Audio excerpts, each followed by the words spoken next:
Olá, tudo bem? Meu nome é Valéria Furtado, eu sou consultora da Pensata Consultoria Educacional e nós estamos aqui hoje para mais um vídeo da série Fala Especialista. O tema de hoje é empatia em tempos de ensino remoto e quem vai falar com a gente hoje é a Águida Ribeiro, pedagoga, estudiosa e adepta e facilitadora da comunicação não violenta. Ela também é idealizadora do projeto Em Sala. Tudo bem, Águida? Seja bem-vinda, muito obrigada pela sua participação. Obrigada, Valéria, obrigada a todos. Vamos lá, Águida, estamos vivendo tempos aí bem diferentes de tudo aquilo que a gente já pôde imaginar que um dia viveríamos, né? O que a gente está passando hoje, eu particularmente jamais imaginei. E aí, a gente quer falar um pouquinho sobre empatia, né? E antes disso, antes de falar da empatia nesse momento, eu queria que você falasse o que é empatia. Tá, certo. Então, Valéria, empatia é uma atitude consciente, né? Que a gente toma para a vida da gente, para a gente gerar conexão nos relacionamentos, né? Muito diferente de simpatia, né? Quando a gente sente simpatia por alguém, a história do outro talvez não nos cause tanto impacto. Pode ser que a gente ouça e fala, tudo bem, vamos lá, vamos continuar a vida. E a empatia não. Na empatia, na postura empática, eu vou abrir espaço para escutar o que faz sentido para o outro, né? E como ele está se sentindo naquele momento, né? O que ele precisa naquele momento. Na profissão de professor, por exemplo, a empatia é uma característica extremamente relevante, porque nós, educadores, sabemos que se não há empatia entre professor e aluno, provavelmente haverá uma grande dificuldade aí da aprendizagem acontecer de maneira sustentável e das relações serem sustentáveis também, certo? Como empatia, a empatia traz algumas características bem interessantes, né? Uma atitude empática me dá a capacidade de reconhecer e validar a perspectiva da outra pessoa. A gente está vivendo aí períodos de pandemia, né, de isolamento social. Então, quando eu adoto a postura empática, eu não vou querer convencer o outro daquilo que é importante para mim, mas eu vou primeiro ouvir, né? Eu não vou para essa relação com o aluno, talvez, ou com a equipe gestora, pensando que eu já sei algo sobre essa pessoa, principalmente porque essa situação que a gente está vivendo é muito nova, né? É inédita para todos nós, tanto para alunos, quanto familiares, quanto professores, né? Então, eu vou não com a postura de já saber o que o outro quer e o que o outro está pensando e sobre quem ele é, mas eu vou com uma postura de querer saber, de querer conhecer o que está vivo naquele momento, naquela pessoa. Né? A atitude empática, então, me pede que eu abra espaço para ouvir e que eu vá com um desapego dos meus julgamentos. Né? Eu faço uma suspensão dos meus julgamentos, de tudo que eu sei a respeito daquela pessoa, deixo eles um pouco ali de stand-by, esperando, porque não é possível não julgar, mas é possível não expressar esses julgamentos, e vou ouvir essa pessoa e querer entender quais as estratégias que ela tem usado para viver e por que ela usa essas estratégias. O que ela está querendo atender na vida dela que é tão importante naquele momento. Ok. Ô, Águida, nós temos vivido tempos super diferentes, assim, na educação, né? A pandemia trouxe uma condição muito diferente de tudo que a gente já viveu até o momento. Os alunos, os professores estão em casa. De um lado, nós temos professores que ainda estão aprendendo a utilizar metodologias novas, né, novos recursos aí para maximizar a aprendizagem dos alunos. Com a rotina de casa, muitas vezes os seus filhos dentro de casa, né, trabalhando aí no esquema home office.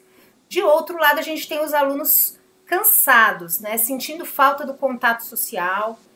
Essa situação traz muito desgaste, né, porque parece que os professores se esforçam.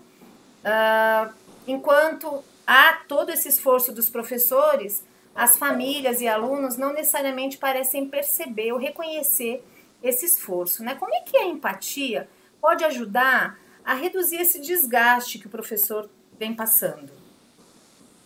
Eu acredito Valéria, que nesse processo tão desgastante que a gente está vivendo, o caminho é único para todos nós, né? Você falou aí de uma situação que é inédita, então é o inédito, a gente nunca viveu isso antes. Então, a gente está aprendendo a construir estratégias para superar tudo isso.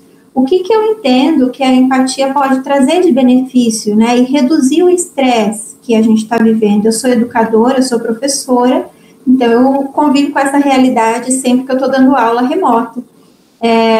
Eu penso que a melhor saída seja a expressão de como a gente se sente, né? Eu primeiro investigar enquanto professor como eu me sinto diante dessa realidade, tomar contato com essas sensações, esses sentimentos e necessidades que nesse momento estão muito desatendidas, né? Toda a demanda que isso envolve na minha vida pede para que eu realize. E aí, ouvir também dos alunos vai ser muito importante, porque a partir da escuta, e aí a empatia é a escuta atenta, curiosa, despretensiosa de convencer o outro de qualquer coisa, mas principalmente de mostrar a minha vulnerabilidade, que é tão igual à vulnerabilidade das famílias e à vulnerabilidade que os alunos têm vivido. Pode ser que as nossas necessidades sejam diferentes, porém, os nossos sentimentos sejam diferentes, mas as nossas necessidades são as mesmas, né? A gente perdeu a capacidade, a liberdade de se conectar pessoalmente com as pessoas, e perdeu um pouco da nossa liberdade de ir e vir também. Então, muitas vezes, para mim, essa limitação vai se manifestar com uma irritação, uma falta de paciência com aquele aluno que, por exemplo, não abre a câmera, né, na hora da aula, e para o aluno, o fato dele não abrir a câmera é um manifesto direto de que ele está cansado dessa rotina também, né? Então, ter esse olhar curioso vai me fazer investigar por que essas ações acontecem e tentar encontrar estratégias que sejam boas tanto para mim, quanto professor, quanto para o aluno. Só que aí eu chamo a atenção para uma questão muito importante. Para que eu conte para o aluno, eu vou ter que ter a coragem de perceber que nós não vivemos mais e não damos aula mais, e pode ser que a gente não volte mais a dar aula como a gente dava antes, né?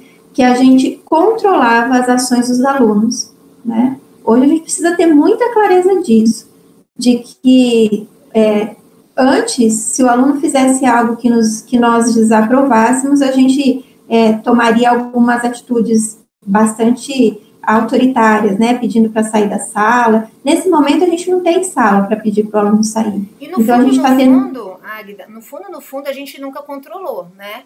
Porque Sim. Aquilo que se passa na cabeça do aluno, cada um tem um mundo. Então, aquilo que a gente não tem controle, ele pode estar ali olhando para você como se estivesse prestando a maior atenção, e o que está passando na cabeça dele a gente não sabe. Então, a gente não pode nem ter essa pretensão, né? Que a gente se esquece, a gente se engana, né? Sim, é uma falsa sensação de controle, né? Que nós tínhamos, e que agora a gente tem a certeza de que a gente não controla. Então, agir empaticamente é isso também, é contar, fazer um pedido e esperar que provavelmente, pode ser que aquele aluno não queira atender o meu pedido. E aí eu não vou poder mais tirá-lo da sala, né? E se ele escolher não ficar, ele mesmo vai silenciar o microfone da tela dele, vai tirar a imagem, vai pôr uma foto, né? E eu não vou poder ir na casa dele para resolver isso. Uhum. E o adolescente, principalmente, ele tem uma coisa de não querer se mostrar, né? Da preocupação com o corpo, de como ele tá, se ele tá arrumado, se não tá. Eu tenho 2 alunos que colocaram fotos de 2 pessoas que não são eles. Uhum. Né? Porque nem a foto deles eles querem que apareça. Sim. Entendeu? Um é o Pérez e o outro é o Tiaguinho. Então eu falo que eu tenho 2 pessoas que trabalham com música dentro da minha sala, famosíssimas dentro da minha sala. E lido com isso de uma maneira tranquila, porque o desgaste que isso gera no professor é muito grande. Você pode pedir para abrir a câmera, Sim. não vai abrir. Você vai pedir para trocar foto, não vai trocar, né? Então, realmente é mais fácil a gente entender que a gente não controla, né? No fundo, Sim, e aí a gente, disso. Enquanto a gente está gastando energia com isso, né, querendo obrigar o aluno a abrir a câmera, obrigar a participar, né, a gente focar nossa energia para aquilo que a gente consegue controlar, porque senão a gente também vai acabar adoecendo e não vai conseguir realizar aquilo que a gente gostaria, né? Porque a nossa energia vai estar muito dividida. Sim, sim. E aí, uma última perguntinha para você. São muitas angústias, né? Família, o aluno, o professor. Como fazer para a gente acolher verdadeiramente essas angústias, Águida? Sim. A receita é única, né? É que não tem receita e que a gente só vai saber como fazer se a gente se ouvir, né? Se a gente abrir espaços de escuta durante a aula para ouvir esses alunos, ouvir essas angústias, né? As manifestações trágicas dos alunos são porque às vezes eles estão transbordando, as famílias estão transbordando, né? E aí não cabe a gente, como educador, julgar, né? Julgar a relação desses alunos com a educação ou dessas famílias com a educação, que é uma tendência nossa, né, de ser humano fazer isso. Quando a gente não tem o resultado que a gente quer, a gente acaba atribuindo ao outro a culpa da gente não conseguir. Então, se desvencilhar do julgamento e abrir um espaço genuíno mesmo de escuta durante as aulas. Eu falo daquilo que eu opto em fazer nas minhas aulas e que tem funcionado, né? Tem momentos que eles contam as coisas que eu paro um minuto e não vai adiantar eu querer seguir com o meu conteúdo se eu não der espaço para ele tirar um pouco daquele excesso de emoção que ele está sentindo para a gente conseguir seguir. Se eu não faço isso, ele vai começar a provocar, ele vai começar a testar limite, e a gente, como educador, ter também uma rede de apoio, ter lugares para a gente conversar sobre isso, e não faço isso, falo disso como se fosse um muro de lamentações, né? Encontrar com pessoas que vão só reforçar o sentimento de desgaste que a gente tem, mas pessoas conscientes da sua autorresponsabilidade que possam me ajudar a encontrar estratégias criativas para cuidar desse momento. Todos nós precisamos de cuidado, né? Tanto família, quanto alunos, quanto professores, profissionais de educação, todos nós precisamos de cuidado nesse momento. Tá certo. Águida, eu queria muito te agradecer. Para mim, particularmente, foi muito bom te ouvir. E vou pedir agora ao pessoal que curta o nosso canal no YouTube para que possa receber os próximos vídeos da nossa série Fala Especialista e outros vídeos que a gente produz para professores e educadores lá. Águida, um beijo enorme. Muito obrigada. Beijos para você também. Tchau. Acesse pensataconsultoria.com.br e visite nossas redes sociais.